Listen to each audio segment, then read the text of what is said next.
Hello, नमस्कार दोस्तों। मेरे YouTube चैनल साहित्य शिक्षा में आपका स्वागत है। मैं हूं नरेंद्र कुमार। हम लोग देख रहे थे इंग्लिश ग्रामर में आज हमारा चैप्टर है, जो टॉपिक है वो इंट्रोगेटिव प्रोनाउन का है। किसका है? इंट्रोगेटिव प्रोनाउन का। चौथे या पाँचवें नंबर का प्रोनाउन होगा जो हम लोग पढ़ रहे हैं। ठीक, इससे पहले हमने 3 या 4 प्रोनाउन के बारे में पढ़ लिया है। तो देखते हैं इंट्रोगेटिव प्रोनाउन क्या होता है। When the relative pronouns are used to ask questions they are called interrogative pronoun. जब रिलेटिव प्रोनाउन किसका काम करते हैं? तो क्वेश्चन पूछने का काम करते हैं। यूज टू आस्क प्रयोग किए जाते हैं किसके लिए? आस्क क्या? क्वेश्चन पूछने के लिए जब रिलेटिव प्रोनाउन का हम प्रयोग करते हैं तो वो क्या कहलाने लगते हैं? तो वो इंट्रोगेटिव प्रोनाउन की तरह काम करने लगती है। उनको इंट्रोगेटिव प्रोनाउन कहा जाने लगता है। ठीक, अब इंट्रोगेटिव प्रोनाउन होते कौन कौन से हैं? Who, which, what, whom, whose. कौन सा? Who, which, what, whom, whose. ये क्या है? इंट्रोगेटिव प्रोनाउन है। ये रिलेटिव प्रोनाउन भी हैं। क्या है? रिलेटिव प्रोनाउन भी हैं और इंट्रोगेटिव प्रोनाउन भी हैं। रिलेटिव प्रोनाउन वास्तव में तो ये रिलेटिव प्रोनाउन है, लेकिन जब ये क्वेश्चन पूछने का काम करने लगते हैं तो ये क्या? इंट्रोगेटिव प्रोनाउन हो जाते हैं। ठीक, तो उम्मीद करते हैं कि जो हमने बताया आपको समझ में आया होगा है। अब एग्जाम्पल इनका देखते हैं। क्या? जैसे हमने लिख दिया who is your brother. Who is your brother question पूछने का काम कर रहा है। तुम्हारा भाई कौन है? तुम्हारा भाई कौन है? तो क्वेश्चन किसकी वजह से आया? तो इसी की वजह से नहीं आया, हु इज योर ब्रदर। इससे इससे दूसरे से लिख सकते हैं विच इज योर पेन। तुम्हारी कलम कौन सी है? तुम्हारी कलम कौन सी है? व्हाट से what is your name. Whom से whom do you want. Whose से whose pen is this. What से what is your name. Whom से क्या हो जाएगा? Whom do you want. आप किसे चाहते हो? किससे मिलना चाहते हो? और इससे क्या हो जाएगा? Whose pen is this. यह कलम किसकी है? तो प्रश्न पूछने का काम, प्रश्न किसकी वजह से पूछा गया? तो इन्हीं की वजह से। Who, which, what, whom, whose.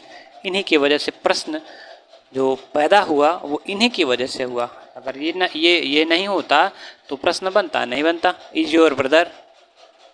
ठीक, कोई सेंटेंस का कोई मतलब नहीं निकला, लेकिन इन्हीं की वजह से क्या हो गया? सेंटेंस एक सेंसफुल सेंस देने लगा, और इन्हीं की वजह से क्या हो गया?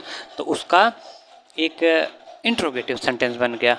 इसीलिए इनको क्या कहा जाता है? वास्तव में ये रिलेटिव प्रोनाउन है, लेकिन जब ये प्रश्न पूछने का काम करते हैं तो ये इंट्रोगेटिव प्रोनाउन की तरह काम करने लगते हैं। उम्मीद करते हैं आपको ये समझ में आया होगा। आगे देखते हैं ये who, which, what, whom, whose ये किस तरह से प्रयोग किए जाते हैं, उनकी किनके साथ में प्रयोग किए जाते हैं ये भी देखते हैं। तो ये जो हुम है, ये हु है, ये हमेशा किसकी तरह प्रयोग किया जाएगा? तो सब्जेक्ट की तरह। किसकी तरह? सब्जेक्ट की तरह प्रयोग किया जाता है। और किसके लिए प्रयोग किया जाता है? तो पर्सन के लिए। किसके लिए? पर्सन के लिए। ठीक, फिर से दिमाग में रखेंगे, हु क्या करता है? किसकी तरह काम करता है? तो सब्जेक्ट की तरह काम करता है। और किसके लिए प्रयोग में लाया जाता है? तो पर्सन के लिए प्रयोग में लाया जाता है। दूसरा है विच। विच क्या करता है? ये पर्सन और थिंग दोनों के लिए प्रयोग में लाया जाता है। पर्सन और थिंग दोनों के लिए प्रयोग में लाया जाता है। तीसरा है यूज्ड फॉर थिंग्स ओनली। ये जो व्हाट है ये केवल थिंग्स के लिए प्रयोग में लाया जाता है। किसके लिए? थिंग्स के लिए प्रयोग में लाया जाता है। होम हो गया, होम क्या करता है? Objective form of who. ये होम जो है ये ऑब्जेक्टिव फॉर्म है किसका? हु का। किसका ऑब्जेक्टिव फॉर्म है? हु का। ठीक, किसका ऑब्जेक्टिव फॉर्म है? तो हु का। कौन? होम। और हुज जो है वो पोजीशन दिखाने का काम करता है। क्या करता है? पोजीशन दिखाने का काम करता है। जैसे कि पिछले वाले सेंटेंस में हमने बोला था हुज पेन इज दिस। यह किसकी कलम है?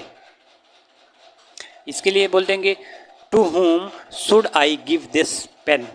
मुझे यह पेन किसको देना चाहिए?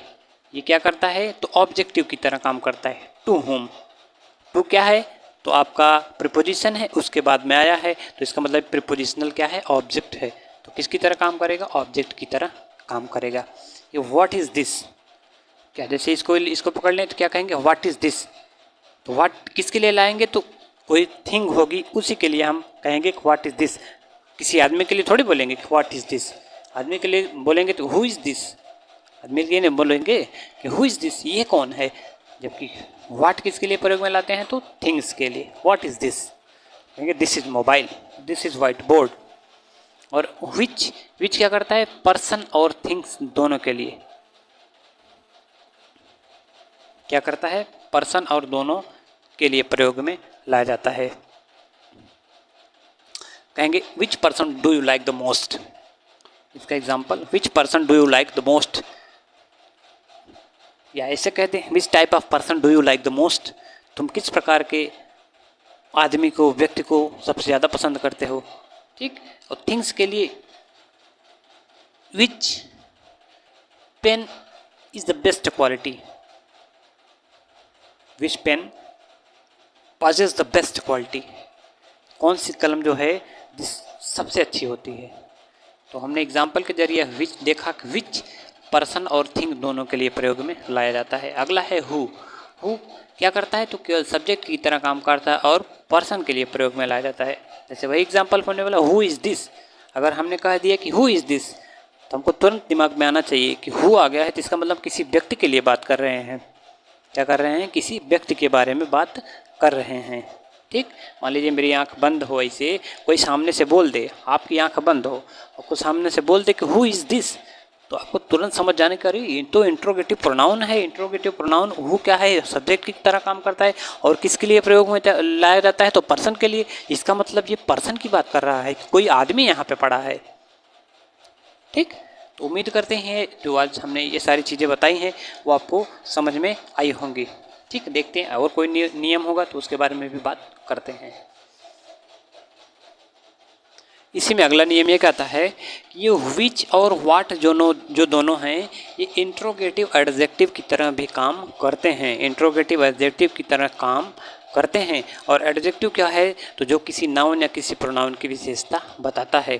ठीक, तो ये क्या करते हैं, विच और व्हाट क्या है, तो इंट्रोगेटिव एडजेक्टिव भी है। जैसे हमने कह दिया which movie are you seeing, तुम किस मूवी को देख रहे हो, तुम किस मूवी को देख रहे हो। विच मूवी, मूवी के तुरंत पहले हमने क्या लाया, विच, इसका मतलब मूवी क्या है, नाउन है, और ये विच क्या है, तो एडजेक्टिव है, मूवी की विशेषता बता रहे कि किस मूवी को आप देख रहे हो। ठीक, नाउन के पहले या प्रोनाउन के पहले बिना डैश या बिना कंजंक्शन के कोई भी क्या नाउन या प्रोनाउन नहीं आ सकता। ठीक, तो हमने कहा which movie are you watching, तो क्या हो गया, विच जो है इंट्रोगेटिव एडजेक्टिव की तरह भी काम करता है। What pranks are you doing, तुम किस प्रकार के प्रैंक कर रहे हो, तो यहाँ पे भी प्रैंक क्या हो गया, एक नाउन है और उसके पहले हमने व्हाट लगा दिए तो वो एडजेक्टिव की तरह काम करेगा। तो उम्मीद करते हैं आज ये इंट्रोगेटिव प्रोनाउन का जो हमारा चैप्टर था, ये जो टॉपिक था वो समाप्त हुआ। जितनी भी चीज़ें हमने बताई आपको समझ में आए होंगी। मिलते हैं नेक्स्ट टॉपिक में। अगर आपको अच्छा लगे तो मेरे चैनल को बेशक लाइक सब्सक्राइब शेयर कर सकते हैं, और आप लोगों से निवेदन भी है कि चैनल को लाइक शेयर सब्सक्राइब करें। ठीक, मिलते हैं नेक्स्ट वीडियो में, तब तक के लिए नमस्कार, जय हिंद, जय भारत।